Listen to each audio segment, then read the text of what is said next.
Hello guys, welcome to Alok code vibes. तो आज हम लोग एक नई प्लेलिस्ट शुरू करने जा रहे हैं जिसमें हम लोग स्प्रिंग कोर के एनोटेशन को समझेंगे। तो चलिए स्टार्ट करते हैं। तो कंपोनेंट एनोटेशन की बात करें तो कंपोनेंट एक तरह से एनोटेशन होता है, ठीक है। ये एनोटेशन क्या करता है कि स्प्रिंग को बोलता है कि स्प्रिंग जो भी क्लास में कंपोनेंट यूज़ हुआ है उसको यूज़ करके क्या करो, उसके ऑब्जेक्ट को क्रिएट कर दो। तो ये क्या करता है, उसके ऑब्जेक्ट को क्रिएट और मैनेज करता है। अब यहाँ पे बात करें ऑब्जेक्ट, तो ऑब्जेक्ट क्या है, बीन, ठीक है। जो भी क्लास में बीन होगा उसको क्या करता है, ऑटोमेटिकली क्रिएट कर देता है। अब इसके डिटेल्स के बारे में जानते हैं, ठीक। तो इन स्प्रिंग की बात करें तो ये काफ़ी ज़्यादा इंपॉर्टेंट क्लासेस जो भी हम लोग यूज़ करते हैं उसमें हम हर क्लास में एक बीन को बनाना ज़रूरत पड़ता है, ठीक है। तो उसके लिए हम लोग क्या करते थे, पहले हम लोग बात करें नॉर्मली जावा की बात करें तो हम लोग न्यू कीवर्ड को यूज़ करते थे इसको क्रिएट करने के लिए, ठीक है। जो भी हम लोगों को ऑब्जेक्ट बनाना होता था न्यू क्रिएट कर यूज़ करते थे उसको ऑब्जेक्ट को क्रिएट करने के लिए। और जब भी स्प्रिंग की बात करें तो स्प्रिंग में हम लोगों ने एक नोटेशन यूज़ करते हैं @component, ठीक है। तो ये नोटेशन क्या करता है कि हमारा जो भी ऑब्जेक्ट है उसको क्या करता है, ऑटोमेटिकली इसको क्रिएट कर देता है, ठीक है। और क्रिएट करके इसको क्या करता है कि कंटेनर में स्टोर करता है। जब भी हम लोग इसको रन टाइम पे इसको क्या कर सकते हैं, यूज़ कर सकते हैं। तो जब भी हम लोग को ज़रूरत पड़ता है तो क्या करता है ये, हम लोग इसको दोबारा इसको क्रिएट नहीं करते, ये क्या करता है ऑटोमेटिकली क्रिएट होता है, मतलब मैन्युअली हम लोग को क्रिएट करने की ज़रूरत नहीं पड़ती है।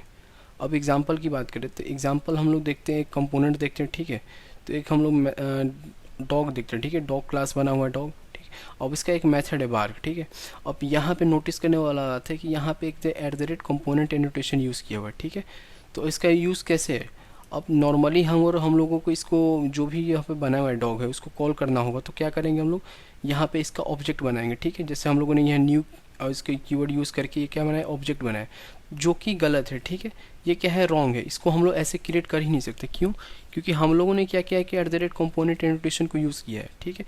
तो ये क्या करेगा, स्प्रिंग ऑटोमेटिकली इसका जो ये पार्ट होगा इसको क्या करेगा, ऑटोमेटिकली खुद क्रिएट कर देगा। हम लोग को इसको क्रिएट करने की ज़रूरत नहीं पड़ेगी। अब हम लोग इसको रियल लाइफ में समझते हैं, रियल लाइफ में समझेंगे तो हम लोग को ज़्यादा क्लियर हो जाएगा, ठीक है। तो जैसे कि हम लोग कोई बड़े ऑफिस में या फिर कहीं भी काम करने या कहीं भी रहते हैं, ठीक है, या फिर स्कूल कॉलेज में जाते हैं, तो एवरी टाइम जब हम लोग कोई काम करना होगा तो हम लोगों के लिए क्या होगा, चेयर डेस्क तो हम लोग उसको नहीं बनाएंगे, जाएंगे और चेयर डेस्क बनाएंगे, फिर काम करेंगे, फिर दूसरे जगह जाएंगे वहाँ पे बनाएंगे। तो ये सब हम लोग को नहीं करना पड़े। इसको करने के लिए क्या करता है, एक स्टोर मैनेजर होता है, ठीक है। स्टोर मैनेजर क्या करेगा, ये सब जो चीज़ें होती है आपको क्या से पहले से ये बना कर रखेगा। जब आप उसको बोलोगे कि मेरे को चेयर चाहिए, मेरे को डेस्क चाहिए, तो वो क्या करेगा, आपको दे देगा। तो उसी तरह से स्प्रिंग कंपोनेंट भी काम करता है, ठीक है। कंपोनेंट एक मैनेजर की तरह काम करता है। जब भी आपको कोई भी चीज़ की ज़रूरत होगी उससे रिलेटेड क्लास में, तो ये क्या करेगा, आपको उसके लिए रेडी कर देगा। जब भी बोलोगे कि आपको ये चाहिए, माउस चाहिए, कीबोर्ड चाहिए, तो आपको क्या करेगा, उस टाइम के लिए आपको अवेलेबल कर देगा, ठीक है।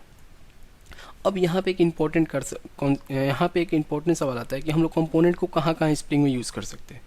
तो कंपोनेंट को यूज़ करने के लिए बहुत तरीके हैं कि जो भी हम लोग कोई भी एनी जावा क्लास, मतलब कोई भी जावा क्लास, चाहे वो सर्विस हो, कोई भी क्लासेस हो, उसको हम लोग यूज़ कर सकते हैं।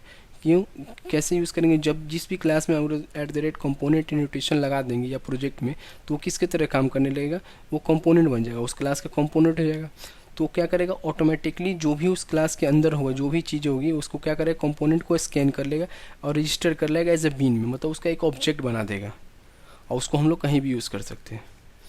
अब हम बात करें कि कौन कौन से लेयर में यूज़ करते हैं। एप्लीकेशन हम लोग बनाते हैं, कोई भी रेस्ट एपीआई कुछ भी बनाते हैं, तो कौन कौन से एप्लीकेशन यूज़ करते हैं। तो जैसे कि हम लोग बात करते हैं, इसको कंपोनेंट को हम लोग के जेनरिक स्टीरियोटाइप एनोटेशन भी कहते हैं, जो कि कहीं भी कैसे भी यूज़ किया जा सकता है। इसको सारे लेयर्स में यूज़ करते हैं।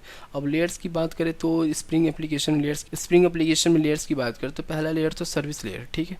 दूसरा लेयर तो डाउ लेयर, कंट्रोलर, ठीक है। तो सर्विस लेयर में हम लोग क्या करते हैं, बिजनेस लॉजिक को लिखते हैं, ठीक है। रिपोजिटरी में डाटाबेस के रिलेटेड क्वेरी लिखते हैं हम लोग, जो भी लिखना होगा।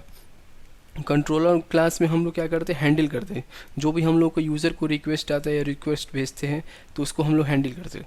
इन सबों का काम एक कंपोनेंट एनोटेशन भी कर सकता है, ठीक है। कैसे करेगा, जैसे कि हमारा पहला क्लास देखिए, यहाँ पे एक ईमेल सर्विस है, तो यहाँ पे सर्विस मेंशन है, ठीक है। तो जैसे कि सर्विस है तो ये किस तरह से काम है, यहाँ पे एनोटेशन होना चाहिए सर्विस, ठीक है। मगर यहाँ पे हम लोगों ने क्या लिखा, कंपोनेंट यूज़ किया, ठीक है।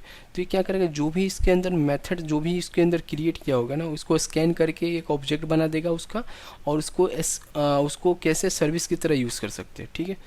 अब यहाँ पे बात करें एक और पेमेंट प्रोसेसर, तो ये मान लीजिए आपका कंट्रोलर हो गया, जो भी होगा, तो उसको हम लोग जो भी इसके अंदर मेथड्स होगा वो उसको स्कैन करके उसके ऑब्जेक्ट क्रिएट करके इसकी तरह काम कर सकता है, ठीक है। अब यहाँ पे कंट्रोलर है, सेम इसमें भी हम लोग कंट्रोलर में भी माई कंपोनेंट यूज़ कर सकते हैं, सेम लॉजिक यूज़ करेंगे, उसका ऑब्जेक्ट ऑटोमेटिकली क्रिएट कर देगा।